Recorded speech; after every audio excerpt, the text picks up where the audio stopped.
viimeiselle sessiolle ja mulla on ilo esitellä teillä meidän panelistit. Paneelia vetää Jenni Huhtala Simpukka ry:stä. Jenni on Helminauha-hankkeen vetäjä siellä ja varsin kokenut vertaistukiasiantuntija. Ja sitten meillä on täällä tässä järjestyksessä niin Kiira Sjöberg. Tervetuloa Kiira. Kiitos. Suski Silvander-Rosti, toinen 2 äidistä.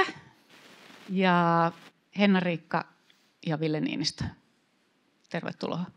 Kiitos. Ole hyvä Jenni. Kiitos ja mulla taitaa kuuluakin tästä. Joo, lämpimästi tervetuloa minunkin puolesta tähän paneelikeskusteluun. Meillä on tosiaan tämän koko illan teemana ollut pieniä suuria ihmeitä, joita täällä Dextrassa on nyt tehty 10 vuoden ajan ja sitä ollaan täällä juhlistamassa. Ja myös teidän elämässä Dextra on tehnyt pieniä ja suuria ihmeitä.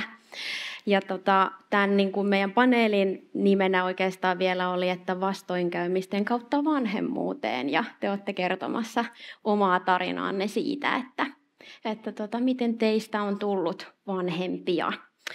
Ja nyt haluaisinkin, ja varmasti kaikki vieraatkin haluaa kuulla, että minkälainen se teidän tarina on ollut ja mitä ne pienet suuret ihmeet on ollut, mitä Dextra teidän elämässä on tehnyt. Ja voisitte kertoa lyhyesti sen teidän tarinan ja keitä olette ja sen verran kun itsestä tuntuu sopivalta. Onko Kiira sulle ok, jos sä aloitat? Joo, kiitos. Ja Kiira Sjöberg on mun nimi ja Dextran asiakkaaksi tai potilaaksi me just pohdittiin, että kumpi se on, kun on tämmöinen lääkinnällinen ala, niin tuossa 2017 päädyin ja on sateenkaariperheen toinen vanhempi, joten sitä kautta tämmöisistä luonnollistakin syistä klinikalla on tehty lapset. Mulla on 2014 syntynyt ja sitten tosissaan siinä oli pitkä aika mun ensimmäisen ja toisen lapsen välillä. Ja aika monen vastoinkäymisen kautta päädyttiin sitten Dextraan muiden klinikoiden haasteiden takia. Päädyttiin sitten Marikan potilaaksi ja saatiin sitten erilaisten testien ja systeemeiden kautta toinen tytär, joka syntyi 2019 maaliskuussa. Ja hän oli muun muassa tämän alkeodiagnostiikan tulos. Joo. Yes. Mun nimi on, kuuluuko ääni? Noniin, nyt kuuluu. Mun nimi on Suski Silvander-Rosti ja mä oon tosiaan 2 äitiä, perhevaikuttaja. Rätisee hirveästi. No, ehkä se ei haittaa. Me ollaan kanssa oltu Dextran asiakkaita mun vaimon kanssa. Vaihdetaanko me siihen? Okei. Mä jätän tämän Madonna-mikin päälle. Niin, me ollaan kanssa Dextran asiakkaita oltu 2017 lähtien ja saatiin meidän kaksoset silloin. Mun vaimo synnytti heidät 2018 vuonna. Siinä oli 3 inseminaatio, jotka ei tuottanut tulosta ja sitten 4. tuli tupla onni, kun meidän kaksoset sai alkunsa. Ja sitten tämä meidän 3. lapsi, niin hänen oli pidempi tie. Yritettiin saada mua raskaaksi. Ja siinä oli matkan varrella muutama inseminaatio ja sitten yhteensä 9 alkion siirtoa. Ja sitten 9. hän sai alkunsa ja syntyi 2021. Eli meillä on nyt 3 lasta. Dextra on todellakin antanut meille ihmeitä. Aivan. Hei vaan kaikille. Mä oon tosissaan Henna-Riikka Niinistö, tässä mieheni Ville Niinistö. Meillä on ollut hyvin vaiherikas matka myöskin vanhemmuuteen. Käytiin erilaisia polkuja, erilaisia selvityksiä läpi siinä vaiheessa, kun huomattiin, että keskenmenoja rupesi tulemaan yksi toisensa jälkeen vastoin kaikkia tilastoja ja oltiin aika niin kuin yksin tämän asian kanssa siinä, että mikä on pielessä, kun nämä keskimenot seuraa toisiansa. Me ollaan oltu selvityksissä, lapsettomuusselvityksissä sekä julkisella että yksityisellä monen tien loppusummana sitten oltiin julkisilla hoidoissa, kunnes sitten tämä meidän Kasper-poika ilmoitti tulostansa, mutta kaikki ei sitten kuitenkaan mennyt niin suoraviivaisesti, että hänet olisi vain saatu maailmaan, vaan siinä kohtaa piti kääntyä Dextran puoleen, ja ollaan ikuisesti kyllä kiitollisia siitä osaamisesta, mikä täällä on ollut, että uskotaan, että se on hyvin iso syy siksi, että siihen, että meillä on tänä päivänä Kasper-poika olemassa, että nämä raskauden komplikaatiot oli kyllä varsin valtaisia. Haluatko lisätä tähän jotain? Joo, moi vaan kaikille. Mä oon siis Ville Niinistö ja Kasper on juuri tuolla ystävämme kanssa ulkoilemassa. Mä tulin sen takia tähän tilaisuuteen vaan, että mä hoidin häntä tässä alkuillaan ja nyt hän on tuolla ulkolenkillä ja tulee sitten takaisin keskustelun jälkeen. Eero Varilan kanssa keskustelimme siinä, kun tulimme Dextralle siinä vaiheessa, kun näitä komplikaatioita tässäkin niin kuin 6 keskenmenon jälkeen Kasperin alkuraskaudessa oli, niin ollaan kyllä todella kiitollisia siitä. Ja sitten kun tässä niin kuin poliitikkona on miettinyt, miten tämä järjestelmä toimii, niin kyllä ennen kaikkea niin kuin keskenmenojen systemaattista seurantaa voisi Suomessa parantaa paljon, ja mä oon tosi kiitollinen siitä, että Dextralla on sitä osaamista, että se on yllättävän hajanaista, että lykätään julkisella puolella syiden selvittämistä, jos voisi olla sit iso apu siitä, että seuraavalla kerralla onnistuu, ja myös se, että siinä matkan varrella on sitä hoitopolkua, että ei tule sellaista tilannetta, että katsotaan, että nyt on taas verenvuotoa ja ongelmia on, että ultraani näyttää huonolta, että menkää kotiin ja onnea matkaan, ja siinä se, että meillä oli vähän tällainen tilanne julkisen puolen kanssa, mutta onneksi ero ei ollut sellainen. Ja sitten onnistui. Niin te olette kaikki ollut siltä osin niin kuin hyvissä käsissä ja teidän kanssa kun keskustelin teidän tarinoista etukäteen, niin monikin teistä toi niin kuin esiin sen, että kuinka huojentavalta tuntui aina tulla vastaanotolle, kun ensinnäkin toki teidän tilanteesta huolehdittiin hyvin kokonaisvaltaisesti, mutta että aina oli myös löytyi jotakin niin kuin ideoita. Käytitte jotkut sellaista termiä kuin akateemista arvailua uskaltiin tehdä tai ylipäätään, että oli jotakin niin kuin ajatusta siitä, että miten teitä voitaisiin auttaa. Haluaako joku teistä jotain siitä kertoa, siitä kokemuksesta, että täällä Dextrassa juuri se teidän tilanne otettiin hyvin niin kuin tosissaan ja selkeästi paneuduttiin siihen teidän niin kuin lapsettomuusdiagnoosiin tai siihen, mitä hoitoja tarvittaisiin, tai osattiin myös ehdottaa jotakin erilaisia vaihtoehtoja.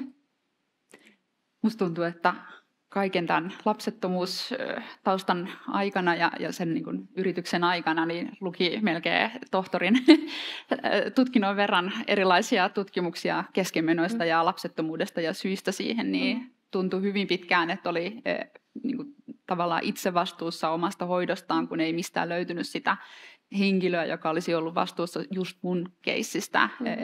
Niin kun lääkärit vaihtui jatkuvasti eri hoitopolun vaiheessa, niin tuntui, että kukaan ei tavallaan tiennyt, että mikä mua vaivaa. Ja sitten taas kun tuli uusi lääkäri, niin taas piti aloittaa alusta selittää, että missä tässä ollaan. Jolloin tavallaan se pallo heitettiin itselle ja itse yritti lukea humanistin tutkinnolla sitä, että mitä tässä voisi olla oikeasti pielessä. Sitten kun vihdoin löytyi ihminen täältä, joka otti sen pallon kiinni ja sanoi, että hei, ihan ensimmäisellä kerralla, kun me oltiin jo niin kuin saatu kuulla toisaalta, että me menetetään tämäkin lapsi, niin löydettiin ihminen, joka sanoi meille ensimmäisellä kerralla jo, että kyllä me saadaan tästä lapsi teille ja että ei hätää, että tämä järjestyy kyllä. Ja ihminen, joka otti vastuuta siitä, että hei, että näin tässä tapahtuu, että toi on yksi skenaario, jos ei toi onnistu, niin mennään tonne ja niin kuin kävi näitä akateemisia faktoja läpi, että mitä tässä on mahdollista tapahtunut. Se tuntui valtavalta helpotukselta. Joo, siis mulla on samanlaisia kokemuksia, että kun oli niitä niin kuin useita alkion siirtoja ja mikään ei koskaan johtanut raskauteen. Ja sitten siinä matkan varrella oli yksi, joka johti raskauteen, mutta sittenhän se meni tietysti kesken. Niin oli jotenkin niin sairaan jotenkin väsynyt olo siihen kaikkeen, siihen vuoristorataan, joka aina alkoi uudestaan ja näin. Niin se oli just näin, miten sä kuvasit, että tosi rauhoittavaa, että on se yksi ihminen, joka tietää sen meidän keissin. Ja hän joka kerta jotain ehdotti, että kun ei onnistunut, niin sitten että no nyt me kokeillaan tällaista. Ja oli tosi paljon kaikkea. Mä olin aina yllättynyt, että aina oli jotain, mitä pystyttiin kokeilemaan. Mulla tehtiin esimerkiksi semmoinen, nyt en muista sitä tarkkaa nimeä, mutta otettiin testikohdusta ja lähetettiin johonkin laboratorioon ulkomaille. Ja sitten sen perusteella nähtiin, että mikä on se tarkka aikaikkuna, jolloin se alkio pitäisi muhun siirtää. Semmoinen tehtiin. Ja sitten itse asiassa tehtiin myöskin se kromosomitestaus, eli ne pakastealkiot sulatettiin ja niiden kromosomit testattiin. Ja siinä itse asiassa saatiin sitten selville, että siellä oli aika paljon niitä, jotka ei ollut kromosomeiltaan kunnossa, jolloin sitten pystyttiin keskittyä, että okei, siirretään niitä, jotka on kunnossa. Ja nyt jälkikäteen ajateltuna, ehkä kun tietää sen koko polun, niin olisin tehnyt sen testin niin kuin vielä aikaisemmin, mutta eihän me kukaan tiedetty, että se tulisi olemaan näin pitkä polku. Ja sitten yksi, mikä on jäänyt mieleen, niin sillä kerralla, kun tämä meidän Kuopus sai alkunsa, niin hänen alkiostaan poistettiin siellä labrassa se kuori, eikö vaan? Alkiokuori. No niin, siellä joo, nyökkäillään, se on se. Niin, poistettiin se alkiokuori sellaisen laaserilla. Mä olin aivan, että mitä pystyykö tämmöistä tekemään, mutta näinkin pystyy tekemään. Eli siinä autetaan tavallaan, että hänen on helpompi sitten, kun sen tehtävä, sen alkion on niin poistuu siitä alkiokuoresta, niin autettiin häntä siinä. Ja no, mä en tiedä, onko se sattumaa, mutta siitä siirrosta sitten meidän Kuopus lopulta sai alkunsa. Mutta vaan esimerkkeinä, että oli niinku tosi paljon, mitä pystyttiin sitten tekemään kuukaudesta toiseen aina, niin mun mielestä se oli mahtavaa. Ja Kira? Joo, siis se sama kokemus tästä tohtorin väitöskirjasta, jonka varmasti olisi tehnyt, jos olisi silloin jaksanut sen tehdä, mutta ja ihan samat fiilikset nyt tuossa Suskilla. Eli mulle on vuoden 2000 noin 11-12, kun nämä alkoi nämä hoidot, siihen 2018, niin tehty yli 40 alkion siirtoa.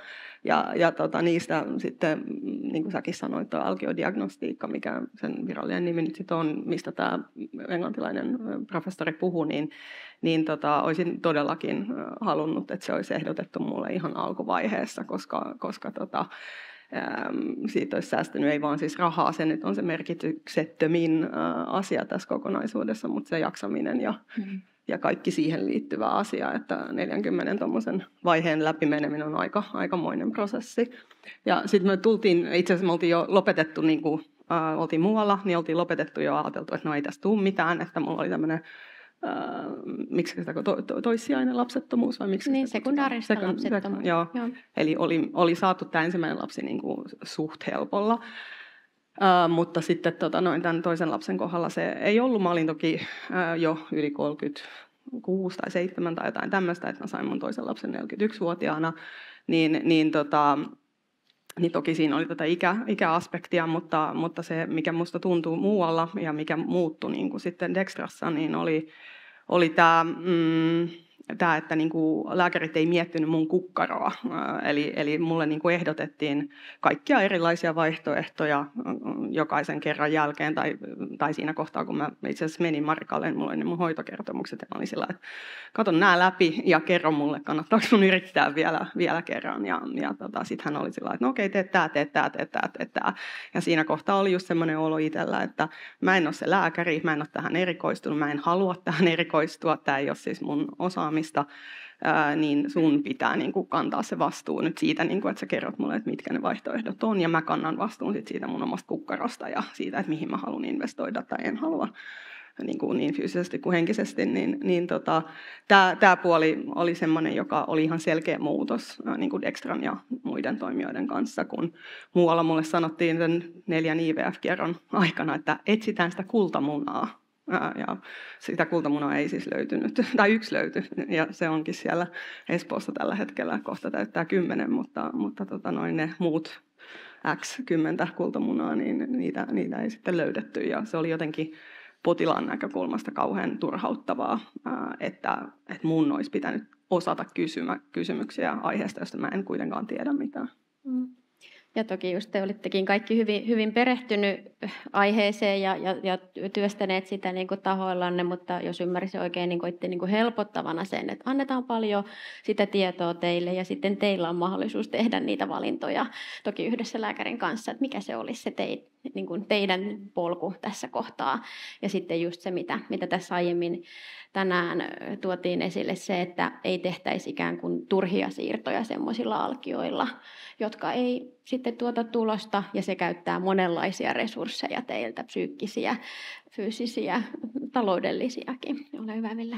Joo, jos mä jatkan just tuosta, kun mulla oli sama ajatus, kuuntelin teitä ja samantyyppisiä kokemuksia selvästi, niin ajatus siitä, että se, että saa ajoissa hoitoa ja saa hoitopalun, jossa lääkäri niin kuin tuntee sun tapauksen ja pystytään tekemään oikea-aikaisesti riittävästi toimenpiteitä, niin se ajatus, että se olisi kallista, on mun mielestä itse asiassa aika nurinkuruinen, koska kallista se on, jos niin kuin vaan kokeillaan ja sitten tulee niin kuin epäonnistumisia, jotka on niin kuin, siis tietysti aiheuttaa kustannuksia, mutta ennen kaikkea inhimillisiä kustannuksia ja sellaisia ongelmia, jotka voisivat olla vältettävissä, jotka voi lisätä sitten uusien keskenmenojen riskiä tai uusien siirtojen riskiä, niin siinä niin kuin Dextran rooli on Suomessa tosi tärkeä, että osoitetaan, että voi olla hoitopolku ja voidaan tunnistaa se tarve, se yksilöllinen tarve ja sitten etsitään niitä keinoja, miten niin kuin me tai te voi saada ajallaan lapsia.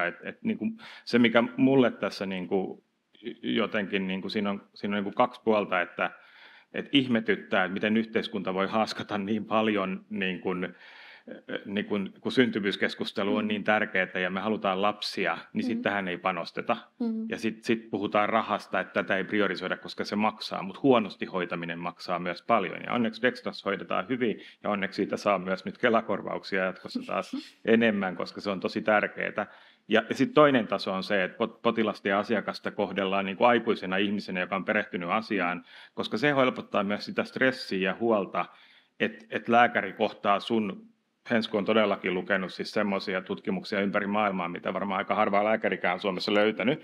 Ja sitten kun hän menee lääkärille kertoa näistä tutkimuksista, niin sit osa oli vähän silleen, että tavallaan ei ottanut sitä vakavasti. Ja sitten jos lääkäri puhuu vähän niin kuin lapselle, niin tulee vähän semmoinen, että onkohan toi lukenut ollenkaan näitä tutkimuksia. Ja kun meni julkisella puolella, välttämättä ei ollut. He oli ehkä erikoistunut johonkin muuhun. Ja se on kiva löytää lääkäri, joka kunnioittaa sitä, että sä oot itse perehtynyt asiaan ja sitten vastaa sulle niin kuin asiallisesti perustellen, jolloin se rauhoittaa myös, että tietää, niin kuin, että nyt etsitään sitten niin kuin tieteellisen tiedon pohjalta tätä ratkaisua, eikä vaan mennä jonkun hoitoprotokollan tai että meillä on tällainen niin kuin ohje, että tehdään, niin kuin julkisella puolella vähän helposti on niin, että on joku, että tehdään asiat 1, 2, 3 tässä järjestyksessä, koska näin meille on sanottu, että tehdään. Että sillä ei ole mitään tekemistä tieteen tai sen potilaan tarpeen kanssa.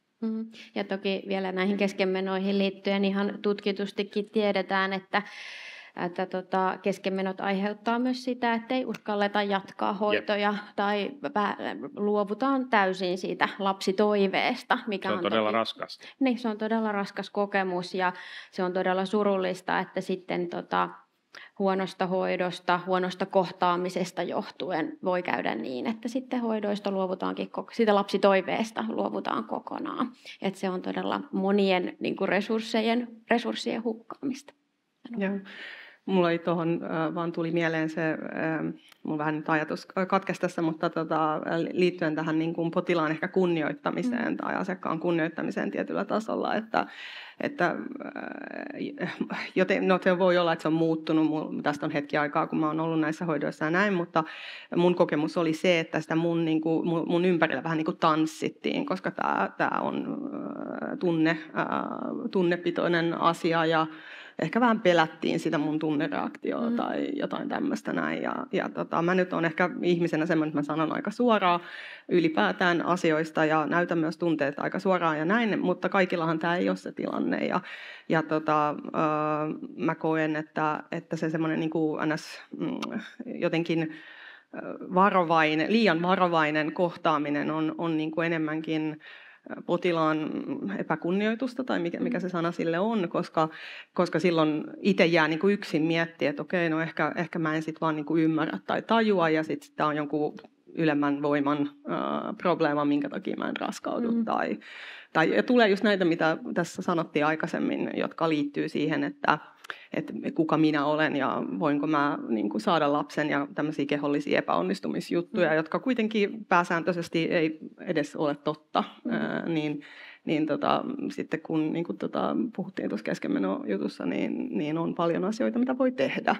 Ja sitten ehkä niin kuin potilaalle tulee myös sellainen olo, että kun on asioita, mitä voi tehdä, niin sitten voi niin kuin vaikuttaa siihen omaan lopputulokseen ainakin sillä mittakaavalla, kun nyt voi biologiaan vaikuttaa. Joo, mä voisin sanoa tuosta kohtaamisesta vielä, että me oltiin ensin yhdellä toisella klinikalla ja kun naisparina mentiin sinne, niin muistan, että se lääkäri katsoi vain mun vaimoa koko sen ajan, kun me oltiin siellä. Ja sitten me mietittiin sen jälkeen, että ei vitsi, että onkohan tämä nyt niinku aina tällaista, että mennään testaa jotain toista klinikkaa. Ja sitten me tultiin tänne Dextraan. Tämä ei ole maksettu mainos, mutta me tultiin Dextraan ja sitten meidän lääkäri Niklas, niin hän niinku katsoi meitä kumpaakin koko ajan silmiin. Ja sitten mulle on jäänyt mieleen, kun mun vaimo tuli raskaaksi ja siihen raskauden aikana hänellä tuli tietysti kiloja, niin mulla tuli niinku samaa vauhtia myöskin kiloja. Ja sitten kun alettiin mua yrittää raskaaksi, niin mä olin 10 kiloa painavampi kuin mitä niinku aikaisemmin, kun mut oli punnittu. Ja sitten sit puhuttiin vaan siitä Niklaksen kanssa. Ja sitten Niklas sanoi, että niin, mutta Susanna, että sinäkin odotit. Ja se on jäänyt mulle silleen mun sydämeen. Mä oon vähän niin kuin herkistynytkin, koska se oli niin ihanasti sanottu. Ja toi kohtaaminen on niin tärkeää, että se on meidän yhteinen lapsi, että se ei ole vaan sen, joka on raskaana. Tämä on tosi tärkeää erityisesti, jos puhutaan just siitä, että on ollut ongelmia matkan varrella. Ne tragediat ja ne murheet on yhteisiä molemmille vanhemmille, jolloin se on tärkeää, että lääkäri kohtaa molemmat, ettei vaan raskaana ole. Kyllä, tämä näkyy kyllä paljon näissä niin kuin lapsettomuustarinoissa, että silloin kun 2 vanhempaa tai 2 henkilöä toivoo lasta perheessä, niin silloin olisi totta kai tärkeää, että se molempien toive huomioidaan, se lapsitoive huomioidaan, se lapsettomuuskokemus huomioidaan, tai esimerkiksi jos on keskenmenokokemus, niin silloin molemmat on menettäneet sen lapsen, eikä vain se raskaana ollut henkilö. Ja jos ymmärsin oikein, että teillä on kaikilla tämä kokemus, että teidät on niinku huomioitu pariskuntina, ja sekin on sitä niinku kokonaisvaltaista huomioimista ja sitä niinku rauhantunteen niinku vahvistamista teillä, että te olette hyvissä käsissä ja sitä teidän tilannetta mietitään molempien näkökulmasta. Ja molemmat on informoituja siitä, että mitä nyt tapahtuu seuraavaksi esimerkiksi. Ja vahvistuu se, että olen itse tässä myös vaikuttamassa jotenkin näihin hoitoihin. Että sehän on tosi tärkeä tunne kaikille ylipäätänsä. Joo, tässä Maiju ja Nina puhukin siitä, ja tekin olette maininnut siitä, että tämä tahaton lapsettomuus, hedelmöityshoidot, lapsettomuushoidot ja kaikki mitä siihen liittyy ja keskenmenot, ne on hyvin vahvasti niin kuin mieleen, kehoon ja tunteisiin vaikuttavia kokemuksia. Onko teillä jotain, mitä siihen haluatte sanoa, että miten se teillä näkyy ja mikä teitä on auttanut siinä, että te olette jaksanut sen kokemuksen kanssa tässä vuosien varrella? Minkälaiset asiat on siinä tukeneet teitä? Täytyy sanoa, että nämä vuodet, jotka käytettiin siihen lapsen yrittämiseen, niin on ollut kyllä elämäni vaikeimpia. Täällä sanottiinkin aikaisemmin, että aikuisien suurin tragedia on lapsettomuus, tahaton lapsettomuus, ja sitä se todella on ollutkin.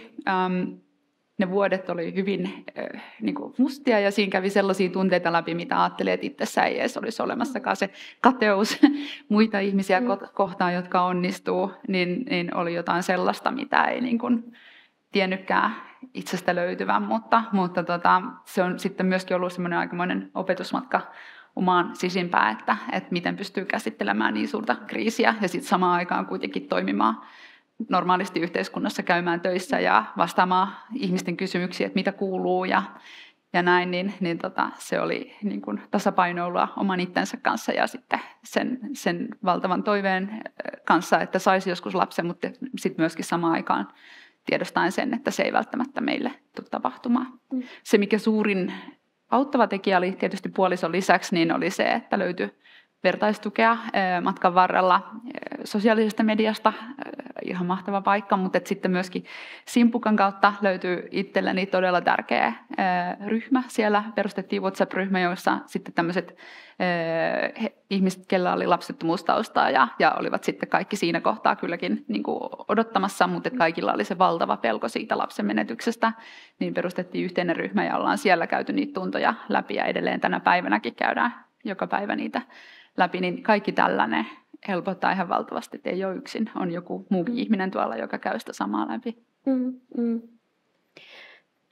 Niin, no meillä ei oikeastaan ollut tuollaista niin kuin vertaistuen kokemusta, mutta mä oon jälkikäteen miettinyt, että olisi pitänyt ehdottomasti hakeutua johonkin ton tyyppiseen.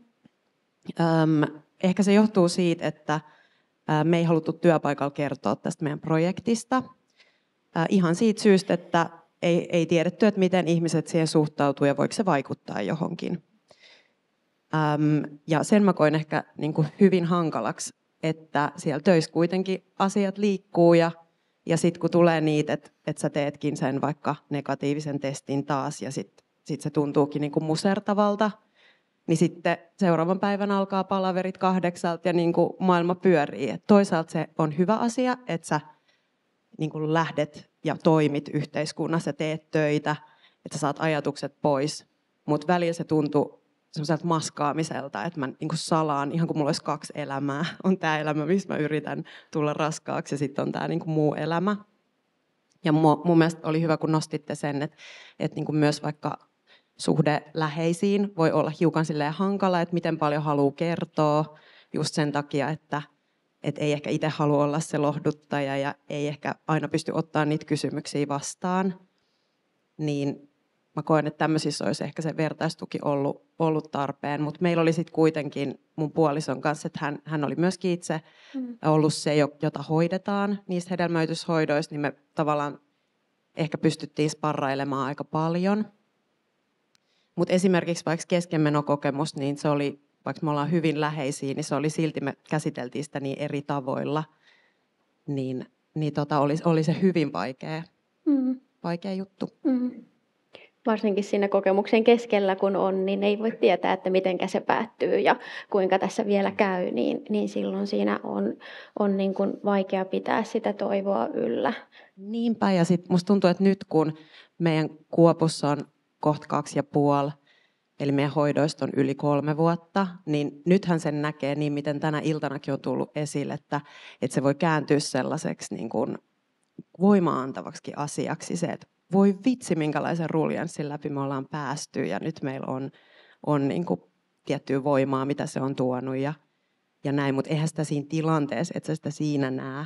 Ja se on tosi vaikea, jos joku toinen on siinä tilanteessa, niin mielestäni on hyvin vaikea neuvoa, koska ne on niin voimakkaita tunteita ja oikeastaan niin kuin aika vaan auttaa, on niin kuin mun ajatus. Joo, ihan samalla linjoilla kaikkien kanssa näistä henkilökohtaisen puolen jutuista. Mulle ehkä yksi asia oli tämä tiedon kaivaminen, eli tämä väitöskirjan tekeminen, että jotenkin se antoi turvaa ja tukea sillä tavalla, että pystyi niinku selvittämään asioita ja sai jotenkin vastauksia, mitä ei ehkä saanut sitten sen prosessin aikana tai sitten kun siirtyi Dextraan, niin rupesi saamaan tietoa ja sitten vaan myös kaivoi lisää sitä tietoa. Niin mä luulen, että se on ollut yksi semmoinen iso asia. Mun kohdallahan näistä hoidoista on niin kuin yli 5-6 vuotta ja siinä kohtaa, kun mä Dextralle on tullut, niin mä oon ollut jo 7 vuotta hoidoissa, niin tämä yhteiskunnallinen rakenne on myös niin kuin muuttunut selkeästi ja tämä keskustelun taso on muuttunut. Ja semmoinen niin kuin tietynlainen ehkä ambience näihin asioihin tuntuu olevan, mitä mä nyt olen ymmärtänyt, niin vähän sen erilainen kuin vaikka silloin, kun mä oon alun perin lähtenyt tälle matkalle, niin silloinhan ei voinut puhua näistä asioista ollenkaan.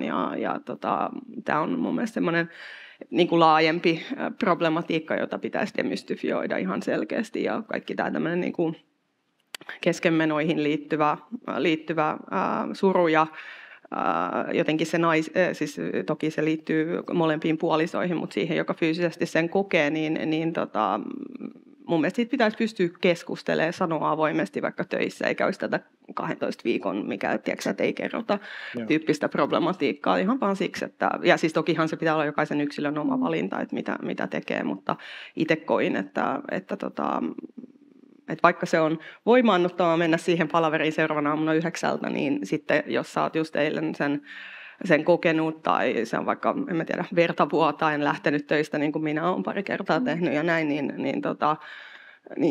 en mä tiedä, se jotenkin, se pitäisi pystyä sanoa vaikka pomolle tai jotain muuta ja ilman, että siitä tulee jotain semmoista, että sä et saa ylennystä tai sä et saa tätä työpaikkaa tai sä et saa niin kuin jotain. Mutta nythän se uusi vanhempainlakihan on muutettu ja se ihan selkeästi niin kuin tasavertaistaa tätä tilannetta vaikka naisen ja miehen välillä, mikä on mun mielestä ihan mahtavaa. En mennä politiikkaan, mutta siis se on mun mielestä vaan niin kuin hyvä asia tässä kaikessa, niin tämä ilmapiirin avoimuus ja myös se, että miten tyypille, mitä me puhuttiin, että miten tavallisia keskenmenot oikeasti on, niin se tulee aika usein aika yllätyksenä aika monelle. Ja kyllähän se, että mitä enemmän tästä aiheesta puhutaan, niistä kokemuksista puhutaan, toki ne on hyvin yksityisiä kokemuksia, jokainen sitten määrittää sen, että koska ja minkä verran puhuu, mutta että se myös niin kuin mahdollistaa sitä, että on siitä myös turvallinen olo puhua vaikka siellä työpaikalle, tulee semmoinen olo, että ehkä täällä osataan ymmärtää jotain tästä mun kokemuksesta tai ehkä on jotain käsitystä siitä, kuinka laajasta ilmiöstä puhutaan. Että tulee sitä että sitähän tarvii sitä turvallista oloa siitä, että mä voin kertoa siitä mun omasta tilanteesta ja kokemuksesta ja se ehkä pystytään myös jollain lailla ottaa yhteiseen kannatteluun siellä. Sano vaan Ville.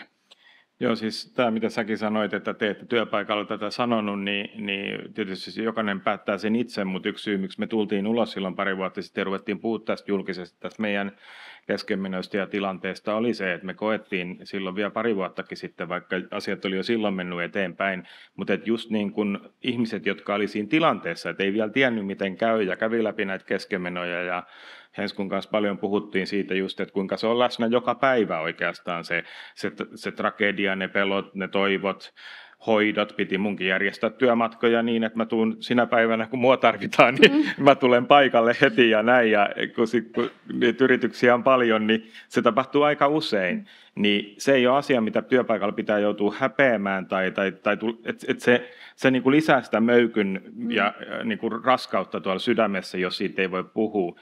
Niin sitten me koettiin, että se on hyvä, että me niin kuin meidän roolissa voidaan sanoa näitä asioita ääneen, niin sitten se palautemäärä, mitä me saatiin ihmisiltä, oli aivan valtava. En mä ole mistään asiasta niin paljon saanut ihmisten henkilökohtaista palautetta, että kuinka kauan ja kuinka paljon ihmiset näitä asioita pitää sisällään. Ja sitten niinku just tällaisia iäkkäitä, siis 70-80-vuotiailta miehiltä tulee, jotka niinku itkee sitä, että he on kärsinyt lapsettomuudesta ja he ei ole sanonut siitä kenellekään, että vaan parinsa kanssa siitä käyneet läpi silloin vuosikymmeniä sitten.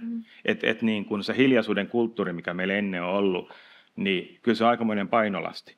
Ja se, että sitä puretaan, niin se mahdollistaa just, että asioita voi sanoa työpaikalla. Että ei tarvitse hävetä sitä, että pitää mennä kotiin kesken työpäivää, kun joku käy läpi jotain hirveätä asiaa vielä. Että tavallaan että sen lisäksi pitäisi kokea sit häpeää, niin sehän on aivan väärin.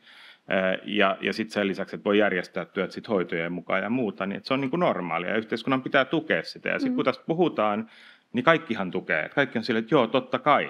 Että se hiljaisuuden kulttuurin niin murtaminen, niin sitten tulee se, että ihmiset ei koe olevansa niin yksin, mutta myös se, että sitten asioita kun keskustellaan, niin voi päätyä Dextran asiakkaaksi, löytää apua, löytää myös sitten, niin kuin jos tarvii niin kuin, tämmöistä niin kuin henkistä tukea, niin saa siitä ammattilaisapua, jos haluaa, että se ei ole tabu, niin se on tosi tärkeä asia, koska ihmiset tarvitsee kukin omalla tavallaan sitä kokemusta, että ei ole tässä yksin, että ei kannata tätä niin kuin tilannetta yksin, niin sitten se lisää sekä sitä omaa hyvinvointia, mutta myös todennäköisempänä niin kuin sitä, että asiaan löytyy ratkaisu.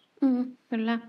Ja toki jos ajatellaan, että 1/5 suomalaisesta hedelmällisessä iässä olevista, niin jossain kohtaa tahattoman lapsettomuuden, ei jää lapsettomaksi, mutta että kohtaa sen kokemuksen, niin puhutaan niin laajasta joukosta ihmisiä, että varmasti niin kuin on monia paikkoja, missä jos kertoo omasta kokemuksestaan, niin on joku toinenkin, joka on kokenut jotain samankaltaista. Ja silloin niin kuin voi se monin tavoinkin helpottaa sitten näiden oloa, jotka sitä omasta kokemuksesta jakaa.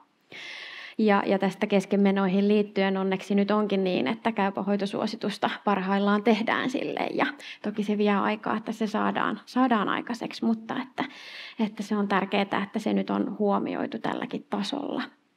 Ja sitä viedään eteenpäin. Ja yksi syy muuten, miksi näitä ei ole aikaisemmin hoidettu, koska siis sikäli se politiikka on tärkeää, että jos asioista puhutaan, niin ymmärretään, että nämä on yhteiskunnallisia ongelmia ja sitten niihin tehdään ratkaisuja.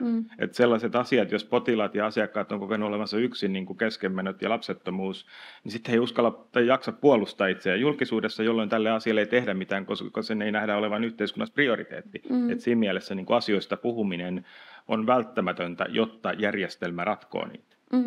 Joo, siis mulla on sama kokemus. Me tehtiin meidän YouTube-kanavalla sit, kun odotettiin sitä meidän 3. lasta, niin tehtiin semmoinen videosarja meidän näistä hedelmöityshoidoista. Ja ei ole koskaan tullut mistään aiheesta niin paljon palautetta. Ja just yllättäviltä tahoilta, jotka kertoo, että ei vitsi, että mulla on kans niin kuin tällainen käynnissä. Että kyllä ihmiset ehdottomasti tarvii sitä vertaistukea. Ja nyt tuli mieleen, että itse asiassa silloin, kun me oltiin hoidoissa, niin mä kuuntelin semmoista aivan loistavaa podcastia, semmoinen kuin Big Fat Negative.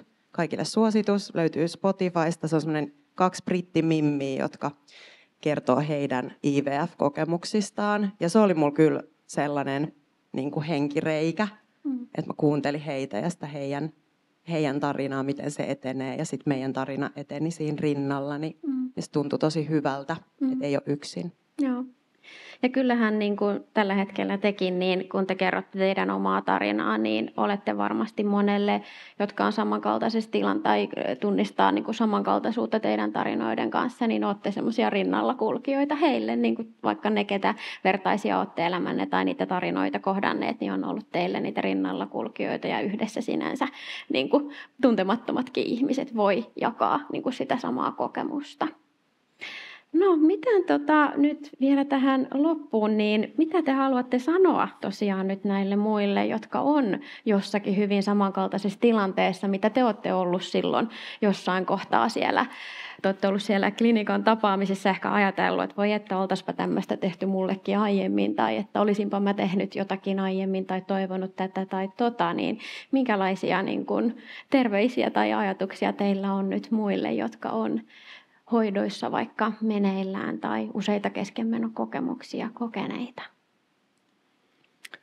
No, mä voin aloittaa tässä sen verran, että mä toivoisin kaikilta lääkäreiltä ja hoitohenkilökunnalta, että avoimesti niin kuin ladeltaisiin ne kaikki vaihtoehdot, mitkä nyt on realistisia ja myös vähän epärealistisemmatkin, ehkä joku algiodiagnostiikka tai tämmöinen, mitä mä oon käsittänyt, niin sitä tarjoillaan ehkä vähän myöhemmässä vaiheessa potilaille, mutta mun mielestä se pitäisi niin kuin kertoa ja kommunikoida ihan alusta saakka, jolloin sitten yhdessä voi sopia ja päättää, että koska se sitten lähtee tietää, tai siis hyödyntää, mutta ainakin, että on tiedossa, että tämmöinen vaihtoehto myös on. Ja sitten se semmoinen niin kuin tiedon hakeminen ja sitten semmoinen tietyllä tasolla ehkä se ymmärrys siitä, että ei ole todellakaan yksin, että nämä on, ja jos naisena ajattelee asiaa, niin ja vanhempana naisena on lähtenyt näihin, niin ikähän haitarit koko ajan nousee käsittääkseni näissäkin kysymyksissä, niin sen niin kuin ymmärrys, että biologia nyt valitettavasti on tietyllä tasolla haasteellisempaa, niin ehkä sen niin kuin hyväksyminenkin, että silloin joutuu hyödyntämään enemmän erilaisia keinoja sit siihen raskautumiseen, niin en mä tiedä, semmoinen niin kuin naisäitimyytin poistaminen tästä yhteiskunnasta olisi niin kuin ihan relevantti asia mun mielestä, että päästäisiin pois siitä, että nainen voi olla eri asioita ja yksi niistä asioista on äiti, mutta se ei välttämättä tarkoita niin kuin sitä, että sä olet jotenkin pilalla tai jotain muuta vastaavaa, jos sä et kykene halua. Asiat ei mene niin kuin on toivottu, vaan juuri hyvä sellaisena kuin oot ja sitten käytät lääketiedettä hyväksi sillä tavalla, kun se on mahdollista. Ja täällä on ihan mahtavia lääkäreitä, niin antaa heidän tehdä työnsä ja itse sitten tekee sen työn, minkä pystyy tekemään. Niin kuin. En mä tiedä, tämä oli vähän random puheenvuoro. Ei, se oli hyvä. Mä sanoisin ehkä siis se, että jos olette pariskuntana hoidossa, niin puhukaa tosi paljon keskenänne. koska nämä on aika niin kuin vaikeita juttuja myös niin kuin pariskunnille ja se on rankkaa parisuhteelle. Sitten jos olet itsellisenä hoidoissa, niin etsii joku henkilö, jonka kanssa voit puhua. Mun mielestä se on ehdoton juttu. Ja sitten yksi, mikä meitä auttoi, oli, että me pidettiin yhdessä kohtaa taukoa. Ja se oli mun mielestä tosi hyvä, koska sit me saatiin vähän etäisyyttä. Ja sit tultiin tavallaan uudella energialla takaisin. Niin musta tuntui, että se oli meille tosi tärkeä ja semmoinen niin kuin käänteentekevä juttu. Ja sitten mun mielestä, niin kuin, että sanoo näin niin lääkäreillekin ihan niin kuin suoraan, että toivon nyt lohdutusta, tai tiedätkö, että miten toivoo, että sut kohdataan. Mä esimerkiksi muistan siis Eero meidän keskustelun keskenmenon jälkeen, niin se oli mulle tosi tärkeä. Sä niin kuin ihanasti kohtasit mut ja kerroit, näytit kaikkia graafeja ja jotenkin se loi muhun toivoa, että täältä noustaan vielä. Niin mun mielestä se oli tosi ihana muisto. Ja kaikenlaisia lohdutusmuistoja. Muistan, että olen saanut lohdutusta ja halauksia ja kaikkea hoitomatkan aikana. Niin ehkä se, että niinku itsekin kertoo, että mitä toivoo. Jos toivoo enemmän sellaista, nyt faktat tiskiin tai sitten, että hei, voitko lohduttaa tai näin, niin sanoisin näin. Kaikille niille ihmisille, jotka tällä hetkellä kamppailee tahattoman lapsettomuuden kanssa tai sen lapsitoiveen täyttämättömyyden kanssa, niin toivoisin ennen muuta valtavasti jaksamista. Se on niin valtavan iso toive elämässä, ja kun sen saavuttaminen vaatii valtaisesti joillain meistä aikaa tai vaikka tekee kaiken, mitä ikinä itse kykenee, ja siltikään se ei niin kuin tule yhtään lähemmäksi se tavoitteen saavuttaminen, niin se on jotain niin järisyttävää. Mä suosittelisin kaikille sellaisille ihmisille rohkeasti etsimään paitsi tietoa, niin myöskin sitten sitä itselleen parasta mahdollista hoitoa. Että jos tuntuu sitten, että se hoitopolku, millä on, tai se, niin kuin, että itseään ei ehkä kohdata hoidossa, niin meillä on valtavasti osaavia lääkäreitä tässä maassa, ja ei ehkä kannata sitten jäädä käyttämään niitä arvokkaita vuosia sellaisen tahon kanssa, joka ei sitten ehkä sua parhaalla mahdollisella tavalla pysty hoitamaan, eli sitten rohkeasti vaan eteenpäin ja toisen lääkärin pariin. Me ollaan hyvin iloisia siitä, että me saatiin lopulta osaavat kädet auttamaan meitä ja pelastamaan se raskaus, mikä siellä jälleen kerran oli menossa pois. Mutta ennen muuta niin toivon ihan valtavasti jaksamista ja sitten myös kannustan vilpittömästi siihen, että käy niitä arvokkaita keskusteluita vertaisten kanssa ja sitten totta kai siellä oman lähipiirin kanssa, että se tuki on sellainen, että mikään asia maailmassa ei varmaan ole niin tärkeä kuin sillä hetkellä se tuen määrä. Ja tässä tuli kaikki tosi hyviä huomioita ja ehkä just yhdistelmä siitä, että ei vaan koveta itseään ja mene sen niin kuin tunnelin läpi, että se voi olla aika pitkä tunneli ja myös niin kuin puolisona, että miehenä siinä, että ajattelee vaan, että mä nyt vaan kannattelen vaimoani tässä, niin sitä kun on tehnyt pari vuotta, niin sitten alkaa olla aika huono olo itsellään, että kyllä ne niin kuin omatkin tunteet pitää käsitellä ja niistäkin pitää puhua, eikä olla vaan niin kuin ajattelee, että mun tehtävä on ottaa vastaan, mitä häneltä tulee, vaan että mullakin oli niin kuin omaa tuskaa siinä ja liian kauan vähän pidin sitä niin kuin itselläni sisälläni, eli kyllä molempien kannattaa ne omat tunteet siinä käsitellä, menetykset ja tragediat ja toivot ja pelot. Ja löytää se oma tapa, että tunnistaa myös, että niin kuin letsi, että mikä rauhoittaa mua, mistä mulla tulee semmoinen niin kuin elämänhallinnan tunne, niin just hakee sitten sellaista kontaktia lääkärin kanssa ja kysyy niitä kysymyksiä. Että ihmiset on siinä tosi erilaisia, että löytää sen oman tavan käsitellä sitä, mutta ennen kaikkea se, että ei vaan niin kuin ei vaan niin kuin sulje asioita pois, vaan tiedostaa sen, että miten mä tässä mahdollisimman hyvin pärjään. Ja kaiken takana on just se ajatus, että niin kuin kukaan ei ole tämän kanssa yksin, että aina löytyy apua. Että kannattaa vaan löytää se niin kuin itselleen sopiva kanava ja uskaltaa kysyä. Joo. Mä haluaisin tähän vielä, kun ollaan puhuttu paljon siitä, että lääkärit auttaa näin, niin ainakin mun kokemus varsinkin Dextrasta oli, että se hoitohenkilökunta oli ihan mahtava.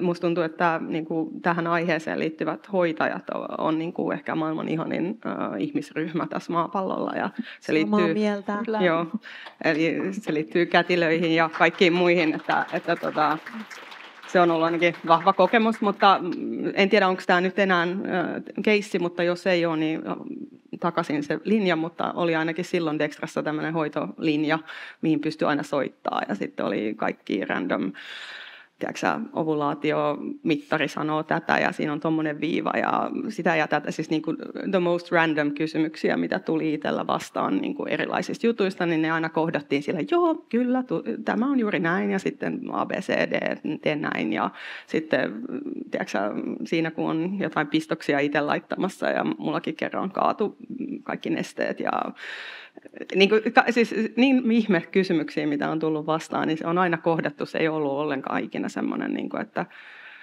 ihme kysymys, vaan hyvin semmoinen, että hei, okei, no teen näin tai näin, niin kiitos siitä. Se on ollut kyllä tosi arvokasta. Jos teillä ei sitä enää ole, niin takaisin se linja.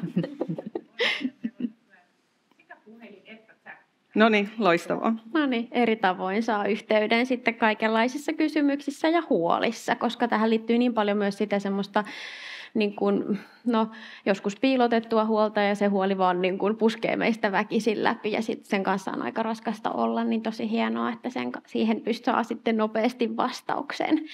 Ja se just, että tässä aiemminkin oli puhetta ja tiedetään, että tahattomaan lapsettomuuteen, hedelmöityshoidoissa olemiseen, keskenmenoihin liittyy paljon semmoista näkymätöntä surua, jota pitääkin helposti siellä sisällä ja toki jokaisella on siihen oikeuskin. Mutta se, että jos kahdestaan sitä lasta toivoo, niin siinä parisuhteessa toisen esiin tai jos itsellisenä, niin löytäisi jonkun tahon, jolle siitä kertoo omaan tahtiin ja omalla tavalla. Ja just vielä pariskunnilla se, että on hyvin erilaisia tapoja surra sitä, tuoda esiin se kuinka suree, niin se, että hyväksytään myös ne erilaiset tavat, että sen sitten uskaltaa toiselle tuoda esiin. Mutta joo, kuten nyt tässä tämäkin keskustelu on meille osoittanut, niin tämä jakaminen on tosi tärkeää. Tekin olette nyökytellyt toistenne tarinoille ja kokemuksille ja tuoneet monta kertaa esiin sen, että se jakaminen on tärkeää, jotta vahvistuu itsellekin se, että en ole ainut, joka tätä kokee, en ole yksin. Ja Eerokin tuli tähän, mäkään en ole yksin tässä nyt. Totta kai. Niistä eilen ensinnäkin kiitos siis. Tehän olette aivan suuremmoisia vertaistukijoita itse. Se on niin arvokasta. Muutama ajatus tuossa nyt tämän keskustelun aikana tuli mieleen. Myönnän, että me ollaan oltu uteliaita ja innovatiivisia ja esimerkiksi omalla kohdallani tunnustan kyllä, että kun hoidot ei onnistunut tai tulee keskenmeno, niin tulee vihainen olo. Jotenkin semmoista, että hemmetti, tämä on niin epäreilua, tälle on pakko tehdä jotain. Siinä on eräänlainen moottori ja meille ammattilaisille se on tavallaan helpompi, koska me ei koeta sitä semmoisena ahdistuksena ja kärsimyksenä niin kuin te sen koette, vaan haasteena ja tavallaan se avuttomuus, etteikö mukaan jotain voida tehdä, niin siinä ei tee mieli antaa periksi. Mutta sitten sanoin, että me ollaan oltu uteliaita ja kiinnostuneita juuri niin, mutta toisaalta ei meillä ole mitään liikesalaisuuksia näiden hoitojen suhteen. Ei ole takataskussa jotain ihmetemppua, lääkettä, menetelmää, mikä ei olisi kaikilla muillakin. Jos ajatellaan vaikka tieteellisiä tutkimuksia, niin kun sieltä löytyy jotain tärkeää arvokasta, niin tieteilijäthän pyrkii tuuttaamaan sitä kaikkialle ilosanomaa, tehkää tekin näin. Siinä mielessä kaikki keinot on kenen vaan käytettävissä, mutta sitten tullaankin siihen, että miksi sitten tietynlainen konservatiivisuus, varovaisuus, epävarmuus hoitojen suhteen kuitenkin on aika vallitseva. Se on tämä, varsinkin lääketieteessä semmoinen jo pitkään vallinnut trendi, termi nimeltä evidence-based medicine. Pitää olla selvää näyttöä, muuten ei ole. Muuten joku hoito on ihan turhaa. Ja sitä näyttöä on tavattoman vaikea saada. Siitä syystä, että nimenomaan raskaus, siinä on monta biologista muuttujaa. Uusi raskaus, siellä on joka kerta uusi alkio, uusi sikiö. Se kohtu ei ole mikään stabiili, siellä on koko ajan vaihtelua, omat hormonitoiminnat, mitä omassa kehossa muutenkin tapahtuu. Ihan vertailun vuoksi, jos ajatellaan vaikkapa verenpainetta. Kohonnut verenpaine, se nyt on suurin piirtein stabiili tilanne, elintavat ja muut taustatekijät. Tulee uusi lääke, miten se tutkitaan. Sokkoutetaan, pannaan potilaat A- ja B-ryhmään ja vaihdetaan parin kuukauden kuluttua, että kaikki tulee käyttäneeksi sekä uutta että vanhaa. Pitävät päiväkirjaa tuntemuksista, mitataan verenpaine. Taatusti selviää, onko uusi lääke parempi kuin vanha lääke. Mutta raskaus. Kokeillaanpa tätä hoitoa. Joo, ei auttanut. Kelataan se raskaus taaksepäin ja kokeillaan toista hoitoa. Ei niin voida tehdä. No sitten ihan tuoreeltaan, Marika, sähän kerroit, että nyt tuli aika tiukkoja vaatimuksia, että tutkimukset pitäisi tehdä niin, että sinne kohtuun siirretään geneettisesti tutkittu alkio. Että ainakin siltä osin oltaisiin varmistettu, että yksi muuttuja ainakin olisi sitten stabiili, normaali alkio. Niin on tehty. Mä kerron yhden esimerkin. Italiassa. Se liittyi yhteen lääkehoitoon, jota oli annettu keskenmenopotilaille, ja sitten oli niitä, joilla oli tuloksettomia hoitoja.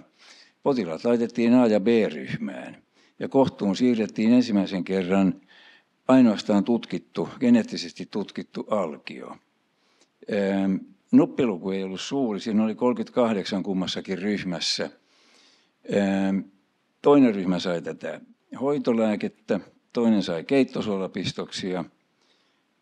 Keittosularyhmässä 45% tuli raskaaksi, tuskin siitä keittosulasta johtuen, vaan ehkä siitä, että siellä nyt oli se normaali alkio. 2 keskenmenoa, 41% synnytti. Siinä toisessa ryhmässä synnytti 75%. Ja kun nämä tutkijat meni kertomaan sitten niille, jotka sai niitä keittosuolapistoksia, että kyllä tässä nyt näytti, että eroa on. Tämä ei ole tieteellisesti vielä pätevä todiste. Tämmöisellä joukolla pitäisi tehdä monta sataa hoitoa, että saataisiin siihen semmoinen vakuuttava näyttö. Mutta kun tässä nyt tämmöinen ero tuli, niin seuraavalla kerralla sinäkin saat sitten tätä oikeaa lääkettä. Ja sitten potilas sanoo, joo, sori vaan, mutta se oli yksi ainut alkio, ei ole muita. Ja jos semmoinen tehdään vielä omalla kustannuksella, niin sehän on eettisesti täysin mahdotonta, jos nyt joku kehtaisi semmoista ehdottaakin. Ja tässä tulee se ongelma, että se on niin hurjan heterogeeninen se tilanne, että tämmöisiä klassisia tieteellisiä tutkimuksia on niin vaikea tehdä. Ja sitä kautta se tieto tulee. Meidän vierailijat äsken, Bettina Toth sieltä Innsbruckin yliopistosta, ne on tehnyt hurjan paljon näitä immunologisia tutkimuksia. Ja me ollaan hyödynnetty sitä tietoa, heidän tutkimuksiaan, heidän kliinistä kokemustaan. Tämä on niin kuin semmoista kisäilitoimintaa. Sitä voidaan kritisoida, että se ei ole nyt oikealla tavalla tieteellistä näyttöä, mutta joku, jos nyt oikein rautalangasta väännetään, yksi arvostettu tutkija sanoi, että ei laskuvarjoakaan ole tutkittu. A- ja B-ryhmä hyppää, kumpikin vetää narusta, mutta vaan A-ryhmän varjo aukeaa. Taatusti selviää tieteellisesti. Mutta joka tapauksessa tietenkin siitä pitää kiinni, että kun jotain tehdään, niin klassinen, onko se jo Hippokrateen sanoma, että pitää tehdä hyötyä, ei saa tehdä haittaa. Siinä pitää olla tarkkana. Mutta kuitenkin, että no niin kuin sanoin, että ei ole liikesalaisuuksia, mutta semmoista uteliaista aktiivisuutta kuitenkin. Ja teidän uteliaan aktiivisuuden johdosta tosiaan meidän kaikilla tämän illan panelisteilla on nyt siellä myös uteliaita ja aktiivisia pieniä ihmisiä kotona. Ja te olette tehneet niitä pieniä ja suuria ihmeitä. Ja kiitos todella paljon teille, että olitte kertomassa tarinaanne ja kertomassa kokemuksistanne ja sanomassa näitä niin kuin rohkaisevia sanoja muille, jotka elää samassa tilanteessa, rohkaisemassa vertaisten pariin, mutta myös siihen, että kysykää ja pyytäkää sitä apua ja tukea, mitä juuri siinä tilanteessa tarvitsette. Kiitos kovasti. Kiitos. Kiitos. Kiitos.